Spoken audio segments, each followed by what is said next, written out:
ಸಮಸ್ಯೆ? ನೋಡಿ, SIR special intensive ರಿವಿಷನ್ನು ನಾನು ಹಿಂದೆಯಿಂದನೂ ಹೇಳ್ತಾ ಇದ್ದೀನಿ. ರಾಜ್ಯದಲ್ಲಿ ನೆಕ್ಸ್ಟ್ BJP ಟಾರ್ಗೆಟು ಕರ್ನಾಟಕದಲ್ಲಿ ಹುಕ್ ಆರ್ ಕ್ರೂಕ್ಸ್, ಕಳ್ಳತನ ಮಾಡಿ ಓಟನ್ನು ಚೋರಿ ಮಾಡಿ ಎಲೆಕ್ಷನ್ ಗೆಲ್ಲುವಂಥ ಒಂದು ರುಚಿಯನ್ನು ಕಂಡುಬಿಟ್ಟವ್ರು BJPಯವರು. ಇಡೀ ದೇಶದಲ್ಲಿ ಅದೊಂದು 5-6 ರಾಜ್ಯಗಳಲ್ಲಿ ಮಾಡಿ ಸಕ್ಸಸ್ ಆಗಿದ್ದಾರೆ.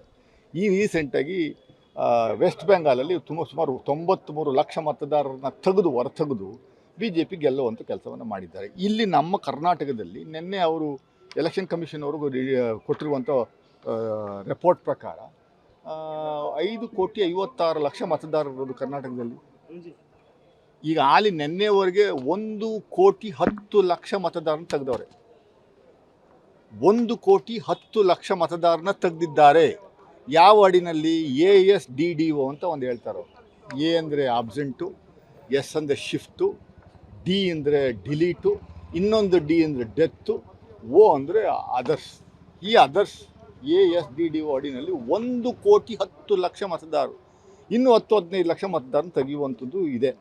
1,25,00,000 ಮತದಾರನ ಹೊರಗಡೆ ಇಟ್ಟು ಇದಾದಮೇಲೆ 4,20,00,000 ಮತದಾರನ ಈಗೇನು ಡಿಜಿಟೈಸ್ ಮಾಡಿದ್ದಾರೆ, ಅದರಲ್ಲೂ ಸುಮಾರು 70 ಲಕ್ಷ ಮತದಾರರನ್ನು ಲಾಜಿಕಲ್ ಡಿಸ್ಕ್ರಿಪಿಯನ್ಸಿಯಲ್ಲಿ ಇಡುತ್ತಾರೆ ಎನ್ನುವಂಥದ್ದು ನಮಗಿರುವಂಥ ಮಾಹಿತಿ. ಏನದು ಲಾಜಿಕಲ್ ಡಿಸ್ಕ್ರಿಪಿಯನ್ಸಿ? ಫಾರ್ಮ್ನ ಫಿಲಪ್ ಮಾಡಿಕೊಡುವಾಗ ತಪ್ಪು ಮಾಹಿತಿಯನ್ನು ಕೊಟ್ಟಿದ್ದರೆ, ಸರಿಯಾಗಿ ಫಿಲಪ್ ಮಾಡಿಲ್ಲ ಅಂದಿದ್ರೆ, 2002ನೇ ಇಸ್ವಿನಲ್ಲಿ ನಿಮ್ಮ ಹೆಸರು ಇಲ್ಲದೇ ಇದ್ದಿದ್ದರೆ ಸುಮ್ಮನೆ ಸೈನ್ ಮಾಡಿ ಕೊಡುವಂಥ ಕೆಲಸವನ್ನು ಮಾಡಿದರೆ ಅವರೆಲ್ಲರನ್ನೂ ಲಾಜಿಕಲ್ ಡಿಸ್ಕ್ರಿಪಿಯನ್ಸಿ ಅಂತ ಪೆಂಡಿಂಗ್ ಇಡುವಂಥ ಕೆಲಸವನ್ನು ಮಾಡಿ ನೋಟಿಸ್ಗಳನ್ನು ಇಶ್ಯೂ ಮಾಡ್ತಾರೆ. ಆ ನೋಟಿಸ್ಗಳನ್ನು ಇತ್ಯರ್ಥ ಮಾಡುವಂಥವ್ರು ಯಾರು? AC ಮತ್ತು DCಗೆ ಅಧಿಕಾರ ಕೊಟ್ಟಿದ್ದಾರೆ. ಆಗ ಅವರು ಸುಮಾರು 11 ದಾಖಲೆಗಳನ್ನು ಕೇಳ್ತಾರೆ. ಆ ದಾಖಲೆಗಳಲ್ಲಿ ಯಾವ್ದಾರು ಒಂದು ದಾಖಲೆ ತೊಗೊಂಡೋಗಿ ಅವ್ರ ಮುಂದೆ ನಿಂತ್ಕೊಬೇಕು. ಅವರು ಕೇಳುವಂಥ ಪ್ರಶ್ನೆಗೆ, ಅವರು ಹೇಳುವಂಥ ನಿರ್ದೇಶನಕ್ಕೆ ನೀವು ಬದ್ಧರಾಗಿದ್ದರೆ ಮಾತ್ರ ನಿಮ್ಮನ್ನು ಒಳಗಡೆ ಸೇರಿಸ್ಕೊಡುವಂಥದ್ದಕ್ಕೆ ಅವಕಾಶ ಇದೆ. 70 ಲಕ್ಷ ಮತದಾರರಲ್ಲಿ ಏನೋ ಒಂದು ಅಮ್ಮಮ್ಮ ಅಂದರೆ 20,000-30,000 ಒಳಗಡೆ ಮತ್ತೆ ಸೇರಿಸುವಂಥ ಕೆಲಸ ಆಗ್ಬೋದು ಅಷ್ಟೇ. ಅಂದರೆ ಆಲ್ಮೋಸ್ಟ್ 1.5 ಕೋಟಿ ಮತದಾರನ ತೆಗೆಯುವಂಥ ಕೆಲಸವನ್ನು BJPಯವರು ಕರ್ನಾಟಕದಲ್ಲಿ ಮಾಡುವಂಥದ್ದು ಕೊಟ್ಟಿದ್ದಾರೆ. ಇನ್ನು ಇರೋದೇ ನಮಗೆ ಅವಕಾಶ ಇರೋದು ಇವತ್ತು 4ನೇ ತಾರೀಕು, 8ನೇ ತಾರೀಕು ಲಾಸ್ಟ್ ಡೇಟು. 8ನೇ ತಾರೀಕು ಒಳಗಡೆ ನಿಮ್ಮ ಹೆಸರುಗಳು ಆ ಪಟ್ಟಿನಲ್ಲಿ ಇದಾವ ಅನ್ನುವಂಥದ್ದು ಮತದಾರರು ಪರಿಷ್ಕರಣೆ ಮಾಡಿಸುವಂಥ ಕೆಲಸವನ್ನು BLOಗಳ ಮೂಲಕ ಮಾಡಬೇಕು.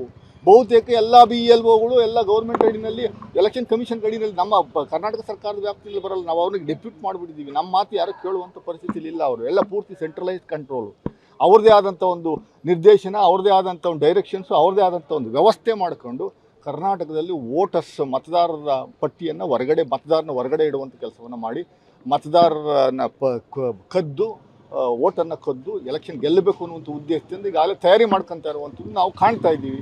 ಅದಕ್ಕೆ ನಾವು ಜಾಗೃತಿಯನ್ನು ಮೂಡಿಸ್ತಾ ಇದ್ದೀವಿ. ಅದೆಷ್ಟು ಮಟ್ಟಿಗೆ ಸಕ್ಸಸ್ ಆಗುತ್ತೆ ಅನ್ನುವಂಥದ್ದು ನೋಡೋಣ. ಕಾಂಗ್ರೆಸ್ ಕೊಟ್ಬಿಟ್ಟು ಆ ಥರದವನ್ನೇ ಟಾರ್ಗೆಟ್ ತೆಗಿತಾ ಇದ್ದಾರೆ. ಅಲ್ಲ, ನಮಗೆ ನೋಡಿ, ನಾನು ಒಂದು ಚಿಕ್ಕ ಉದಾಹರಣೆಯನ್ನು ಕೊಡ್ತೀನಿ. ಮೈಸೂರಲ್ಲಿ ನರಸಿಂಹರಾಜ ಕಾನ್ಸ್ಟಿಟ್ಯೂನ್ಸಿ, ತನ್ವೀರ್ ಸೇಠ್ ಅವರ ಕಾನ್ಸ್ಟಿಟ್ಯೂನ್ಸಿ, 3,27,000 ಮತದಾರರಿದ್ದಾರೆ.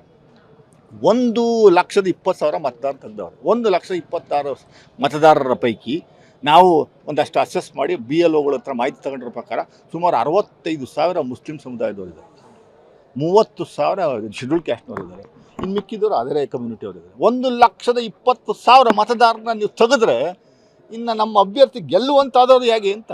65,000 ಮತದಾರರು ಒಂದೇ ಸಮುದಾಯಕ್ಕೆ ಸೇರಿದವರು. ಆ ರೀತಿ ಇಡೀ ಮೈಸೂರು ಸಿಟಿನಲ್ಲಿ ಚಾಮರಾಜ ಕಾನ್ಸ್ಟಿಟ್ಯೂನ್ಸಿಲಿ 80,000 ತೆಗೆದವ್ರೆ, ಕೃಷ್ಣರಾಜ ಕಾನ್ಸ್ಟಿಟ್ಯೂನ್ಸಿಲಿ 83,000 ತೆಗೆದವ್ರೆ. ಹುಡುಕಿ ಟಾರ್ಗೆಟ್ ಮಾಡುವಂಥ ಕೆಲಸವನ್ನು ಮಾಡ್ತಾ ಇದ್ದಾರೆ. ಆಮೇಲೆ ಹೌದು ಮಾಡ್ತಾ ಇದ್ದಾರೆ ಅನ್ನುವಂಥದ್ದು ಮೇಲ್ನೋಟಕ್ಕೆ ಭಾಳ ಸ್ಪಷ್ಟವಾಗಿ ಕಾಣ್ತಾ ಇದೆ. ಕಾಂಗ್ರೆಸ್ ಮತದಾರರನ್ನು ಟಾರ್ಗೆಟ್ ಮಾಡುವಂಥ ಕೆಲಸವನ್ನು ಮಾಡ್ತಾ ಇರುವಂಥದ್ದು ಭಾಳ ಸ್ಪಷ್ಟವಾಗಿ ಕಾಣ್ತಾ ಇದೆ. ಆಮೇಲೆ ಇದನ್ನು ಡಿಜಿಟೈಸ್ ಮಾಡ್ತಾರಲ್ಲ, ಕಂಪ್ಯೂಟರ್ ಫೀಡ್ ಮಾಡುವಂಥ ಕೆಲಸವನ್ನು ಮಾಡುವಂಥದ್ದಕ್ಕೆ ಯಾವುದೋ ಒಂದು ಪ್ರೈವೇಟ್ ಏಜೆನ್ಸಿ ಕೊಟ್ಟವ್ರೆ. ಆ ಪ್ರೈವೇಟ್ ಏಜೆನ್ಸಿ ಹತ್ರ ಹೋಗಿ RSSನವ್ರು ಕೂತ್ಕೋತಾರೆ. RSS ಕೂತ್ಕೊಂಡು ಈ ಹೆಸರು ಅಂತ ಈ ಹೆಸರು ಹೊರಗಡೆ ಸೇರಿಸು, ಇದನ್ನು ತೆಗಿ ಅಂತ ಅದನ್ನು ಒಳಗಡೆ ಸೇರಿಸುವಂಥ ಕೆಲಸವನ್ನು ಅವ್ರು ಮಾಡ್ತಾವ್ರೆ.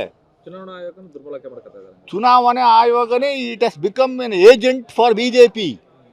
It is working as an agent for BJP. Election commission of India is working as an agent for BJP. ದುರ್ಬಳಕೆ ಏನು? ಪೂರ್ತಿ ಪ್ರಮಾಣದಲ್ಲಿ ಸಂಪೂರ್ಣ ದುರ್ಬಳಕೆ ಮಾಡಿಕೊಂಡು ದೇಶದ ವ್ಯವಸ್ಥೆನೇ ಬುಡಮೇಲು ಮಾಡುವಂಥ ಕೆಲಸವನ್ನು ಮಾಡ್ತಾ ಇದ್ದಾರೆ. ನಾನೀಗ ಇಡೀ ರಾಜ್ಯದಲ್ಲಿ 5,56,00,000 ಮತದಾರರಿದ್ದಾರೆ. 5,56,00,000 ಅವರೇ ಕೊಟ್ಟಿರುವಂಥ ಮಾಹಿತಿ ಪ್ರಕಾರ ಇಲ್ಲಿಯವರೆಗೆ ನಿನ್ನೆಯವರೆಗೆ 1,10,00,000 ಮತದಾರರನ್ನು ತೆಗೆದವರು. 1,10,00,000 ಮತದಾರರು 25% ಹೋಯಿತು, ತೆಗೆದಿದ್ದಾರೆ. ಇನ್ನೂ 5% ತೆಗಿಬೋದು. ಅದಲ್ಲದೆ ಲಾಜಿಕಲ್ ಡಿಸ್ಕ್ರಿಪಿಯನ್ಸಿ ಅಂತ ನಾನು ಹೇಳಿದ್ನಲ್ಲ, ಈಗ 60-70 ಸಾವಿರ 70 ಲಕ್ಷ ಮತದಾರನ ಪೆಂಡಿಂಗ್ ಇಡುವಂಥ ಕೆಲಸವನ್ನು ಮಾಡ್ತಾರೆ. ಅದರಲ್ಲಿ ಒಂದು 50 ಲಕ್ಷ ತೆಗಿಬೋದು. 1.5 ಕೋಟಿ ಮತದಾರನ ತೆಗಿತಾರೆ ಅನ್ನುವಂಥದ್ದು ನನ್ನ ಅನಿಸಿಕೆ, ನಾನು ಎಸ್ಟಿಮೇಟ್ ಮಾಡಿರೋ ಪ್ರಕಾರ. Thank you.